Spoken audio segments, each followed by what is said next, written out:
Well, I see you've made it to the class website now, so you're registered and it looks like you're ready to go. I thought I'd orient you now on the website itself for the class and what you'll need to do to learn the course content, take the quizzes, and how to work from day to day and week to week in the course. The first thing you'd want to do when we start out here is to make sure your browser is up to date and learn how to enter solutions for the online quizzes. So to do that, we'll go over to the bottom button here on the various areas for course compasses. My Stat Lab Home, MSL Home. So I'll click on that. And then in the upper left corner here, you'll see two links. First is the browser check, and you want to make sure you go through this check to make sure you have the Flash player, the Shockwave player, your Java is up to date, all those kind of things you'll need. And then you might want to go through this tutorial on how to enter answers for online quizzes. That's also helpful. Back in the area that you see now is called the announcements area. It's really, think of that as the home screen for the course. And I always post these announcements every week and keep you up to date with what's going on in the course. I remind you with what's the due dates, and I'll have some tips and notes as we go along through the course. The next button is the class handouts area. That's where you'll have the course syllabus, the academic calendar, the homework to practice exercises, and we'll talk about those in a minute. And also I'll post preparation folders for the midterm and final exams in this class handouts area. Now the next button down is the online quiz area. And to get to the online quizzes that you'll need to take every week, you simply click on that button and then click on the button that says quizzes and tests.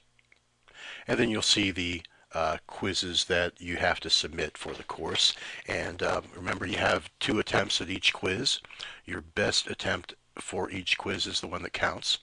And the due dates and deadline times are all in the left-hand column beside each quiz. So those will be easy for you to manage.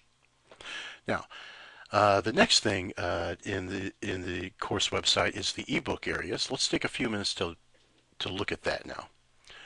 This is what you have regardless if you purchase the hard copy version or just the ebook access code for Course Compass, and you're going the ebook route.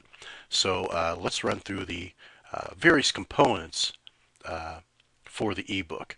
First, notice everything is broken down into chapters. And then I'll click on chapter 3 here so we can see an example. And then it's broken down into sections. Each of these sections corresponds to sections that are listed in the academic calendar. So let's just click on one of these sections and see what's involved here and what you might want to go through to learn the course material. There's really 2 routes you might want to go. First would be just to watch the lecture videos and then try the homework right after that, or you can kind of read through the ebook and look at videos as you go along. So if you click on video presentation, you'll see the various lecture videos that are involved for each section. Hi, I'm Dr. Jackie White from St. Leo University, and in this lesson we're going to discuss some of the videos are done by Mario Triolo, the author, and then there's 2 other longtime instructors of this course who also do the lecture videos. So they're condensed and very well organized, and so they don't take 50 minutes to watch each section. So so if you want to just watch the videos and then try the homework, that would be one way to go, kind of a traditional approach. Another way you can do it is to read the book in ebook form, and then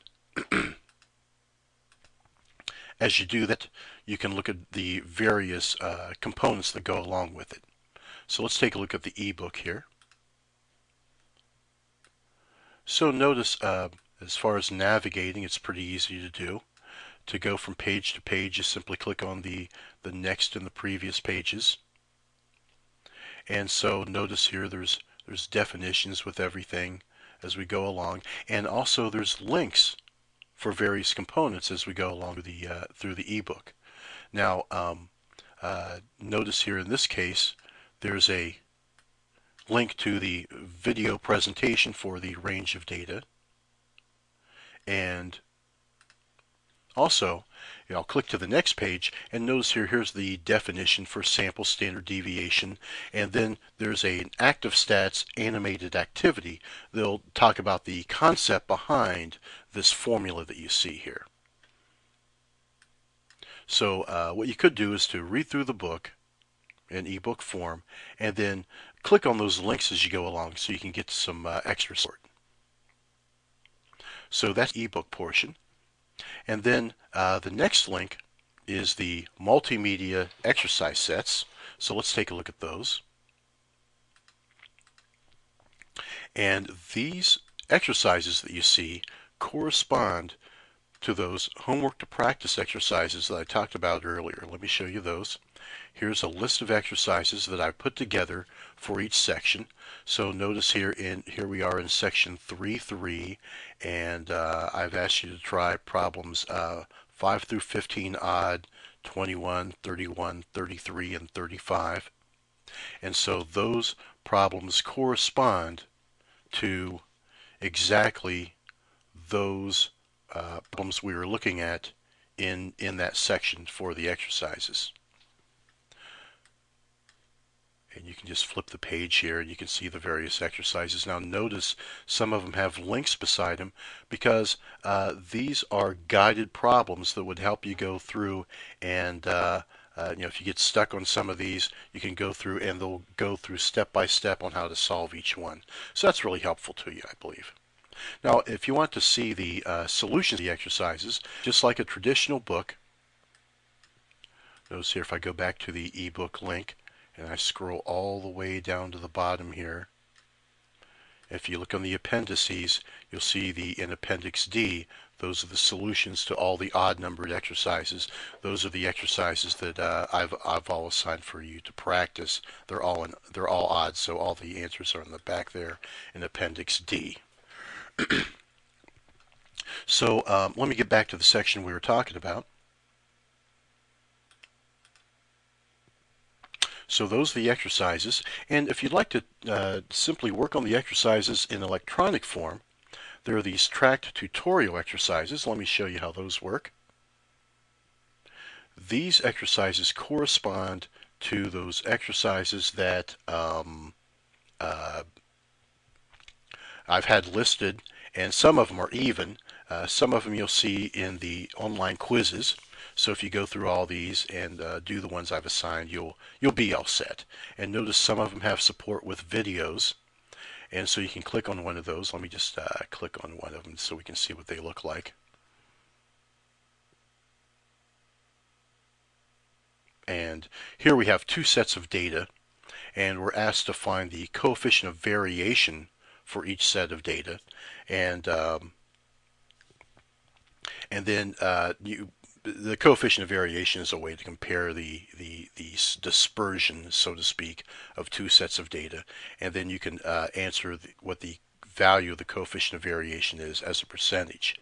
So you can, if you take a look at the right side here, we can have help in solving this problem, view an example from the ebook, link right to the textbook and look at the definition of, in this case, coefficient of variation. And if those things don't help you, you can always click on this link, Ask My Instructor, and it'll send me an email of the question and I can help you solve it. And you can also print it out as well. Notice here on the left palette, we have all those things, the ways we can enter solutions and the ways you can, and that's why I talked about how you can practice those at the beginning.